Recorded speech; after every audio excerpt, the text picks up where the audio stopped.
много трудна работа. Няма трудна бе, как трудна бе? Как писал? Писал много лесно не разбеш. Ще пустиш то скрати. Тук има клечка. Вкараш те, колкото оди беше го тук отри. Вкараш и то стои на маркето право. Значи, той сега си дигнал да го пусне, но то стои, да може да свалиш. Ако някъде такива бедствени ситуации. Големи, аз съм карал големи бали, то 5 тара и големи. Така,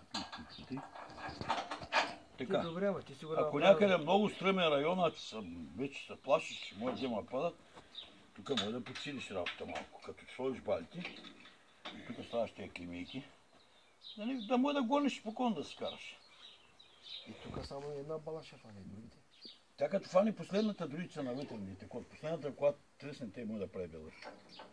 И може да падне. Вие опитайте на те. Значи тя балата как вари сега тук.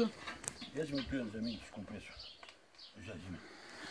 Сега, как вари балата, оттам вари по се търкава. Като дойде тук те, само да видиш как кажеш те как наравни, тя пада по на те. Ама после ще ви изон да ги притикат и минус други. Така ще ги направим, ще се запалиш. На един ред нищо няма да видиш. Втория ред, един ред няма да видиш. Разбрате ли? И отзад вижте. Как вариш от там? Не знаеш пътя, виж от туи. Видиш от лозици, от там от туи. На обена дет пътя, няма дешно ще. Тръгваш по ония път, покрай на обена луз, право стопаш. Ама да му дай.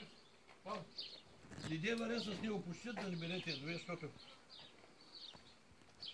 Не знае кой ще ви среща.